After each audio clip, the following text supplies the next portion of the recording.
Welcome back to Les Schwab Tire Center's Outdoor GPS. It's time for Owin's Field Report, sponsored by Les Schwab Tire Centers. Now, before we get to any sort of fishing reports, mainly because everything that I have been told this week, I haven't been fishing, quite literally. I am solely focused on chasing ducks right now. I got that question maybe a week ago. Why aren't you talking about your fishing stuff? Well, because I'm not fishing. It's hunting season for me. It's just the thing. All the way through February.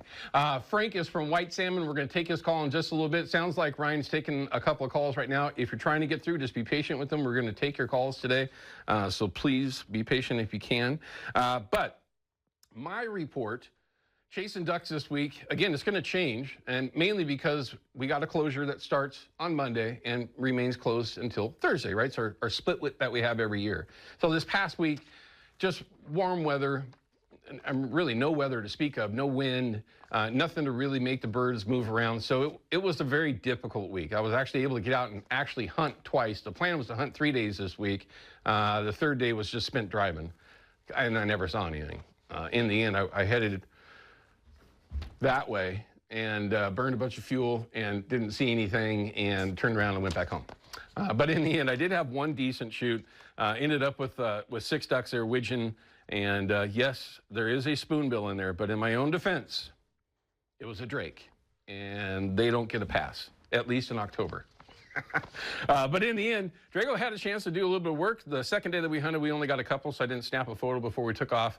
But early season, as it is, at least that part that we would call in October, of course, the beginning of the season, not bad. I mean, not great.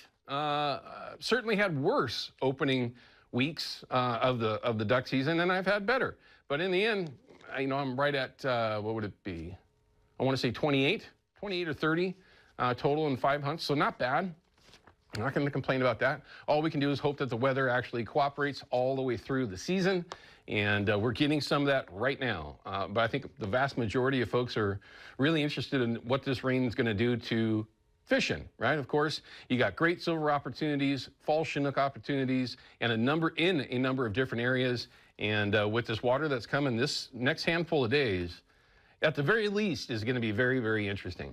Systems that may have been slow are no longer going to be slow. If those fish are bound to come, they're coming right now. And that's just a normal thing. It's that time of year, first real shot of water, and hopefully they're snapping. You all know how that can be. As far as the counts go over at Bonneville, they're certainly winding down, which is totally normal. 459 as of yesterday, going over, when you're referring to coho numbers, going over the dam. We might even be able to get a report from Scott about what he's been up to. But in the end, this is totally normal. 10-year average, absolutely the same.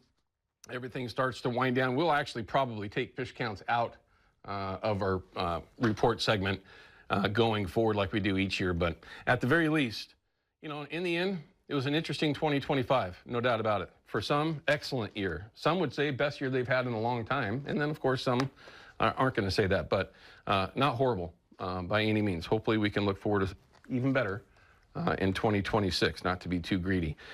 River levels, though, this is where things are going to get interesting, and you're going to go, well, why isn't there more of a bounce? Well, when I first saw this morning, I was really surprised. Based on the amount of rain that we got coming and where it's actually coming from, I guess is the reason why it would be. Because it's more coming from the northwest. We'll find out from an actual meteorologist here a little bit with Peyton Major.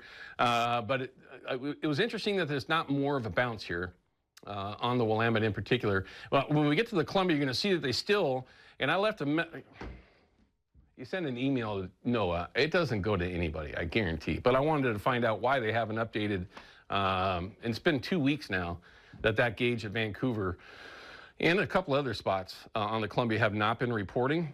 Apparently, obviously, they're just out. But still, again, very interesting that there isn't more of a bounce here. Now, is that because of snow levels, that more of that snow or water is going to come down the snow and get locked up? It's interesting. Let's take a look at the smaller rivers. This, of course, is Bonneville. When we take a look at smaller rivers, my home river, the Clack, definitely a bounce there. I would have expected that. Can we go back to that real quick? You're awfully quick. I'm trying to decipher how my looking at my home, I mean, there's some things that you need to consider here, right? Let alone in the Clackamas and other tributaries around here, silvers, when they move in, they're lockjawed. I mean, they're a very difficult fish to get. They're very frustrating. You can get them to go, but they're very frustrating, right? That's where twitching comes in. That's where a little trick with the wiggler and a bead in front, but these little tricks can come in and help out spinners, whatever. But with that kind of a shot of water, those fish are going to move fast, but if you can get yourself in the right spot, it is something to look forward to. Now, again, let's go back to the north coast. It's a little bit ahead of the forecast, and we got more rain coming today and throughout the remainder of the day, and a lot of wind. The wind is going to be a real big story, especially along the coast. Siletz has already made a huge bounce, but leveling off. I mean, all these things, if you fish those systems, you're just, I mean, that's just what you want to see if you're not a bay angler, okay? Because the bays are going to get a little bit thin after this first shot of water. Nehalem, same thing, nice shot. What's the next one? Nehalem, or is that the last one? Okay, so in the end, today and tomorrow, maybe even Monday might not be the days, but Tuesday, Wednesday, Thursday, I mean, some of the systems could get very, very interesting. Might be time to start thinking about things that float. Could be a way to put it. So look into it. If this is the time of year that you like being out there, this is when things are going to start to turn on as a river angler. Not to say too much. Okay, don't forget, send Jason an email out, jason@procure.com.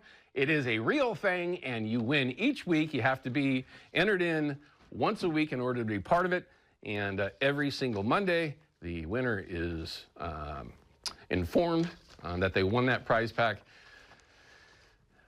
So make sure you give Jason a hard time. I'd appreciate it. Let's go ahead and check in with Peyton Major to find out what this can do. And I happen to run into Peyton. I don't usually get to do that in the mornings, but I ran into him. First question, I was like, busy morning?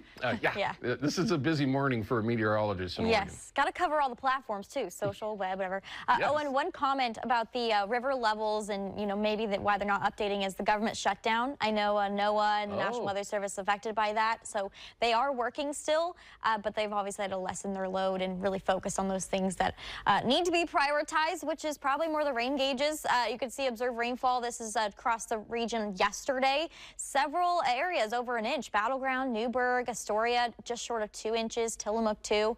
Not so much on the east side, which we kind of anticipated. Today, we've already had around 1/10 to even 1/1500 of an inch. So impressive start. We got more coming. Frequent showers, strong wind, even a little storm chance. Those are the main 3 things today. We're expecting another 1 to 2 inches of rain widespread. Localized, maybe up to 3 inches in the Cascades or along the coast. Secure loose objects because the wind is our main concern today. Yesterday, it was heavy rain, maybe some pooling water. Today is more of the strong southerly wind, and we may even see some power outages as well. Wind timing, 10 a.m. to 7. That is a long time. Basically, just kind of sandwich the middle part, and that's probably when it's the worst, around maybe noon to 3 or 4. We had an atmospheric river pass through yesterday. Yep, 2 words you probably hear a lot in the Pacific Northwest.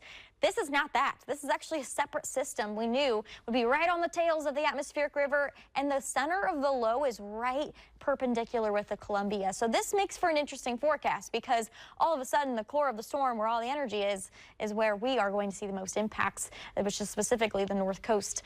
Most of the showers are pretty light right now, actually. This is kind of to be the case. We will see on and off showers as we go throughout the day, but you can see this here. I mean, really no guaranteed dry time, no super dry time either, and we're going to see snow in the Cascades as well as we head into Sunday. Here's the wind, though, and again, the real headline for today is what's going to happen along the coast and from the south in the valleys. You can see here around 2 o'clock, we could see those easily exceed 40, 50 miles per hour, maybe even getting up to 65 in some areas, up to 40, 45, even up to 50 in the valleys. So it is going to be a gusty day. Anytime we have a south wind, we want to make sure you know that that's actually usually our most dangerous wind when it comes to damage, just because we're not protected by the mountains. High wind warning for the coast, but also a very small chance for some severe weather, maybe a little brief tornado. Be watching that closely. Sunday, though, is actually first weather day just for the Cascades because things are going to get fun up there. We got snow levels dropping to about 3,500 feet, 6 to 10 inches, and snow-covered passes for the first time. So if you're headed to eastern Oregon, you got to go along the passes.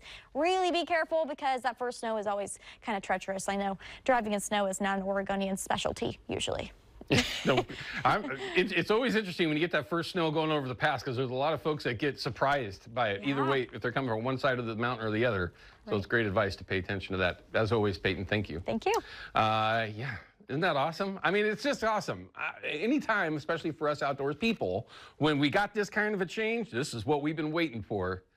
Hopefully you have the opportunity to get out there and have some fun. All right, let's go ahead and, I can't really see it. Was it Frank? Frank has a question about binocular repair. Frank, I've taken thousands of questions, literally, here on the air. I don't know if I've taken one about binocular repair. What's going on?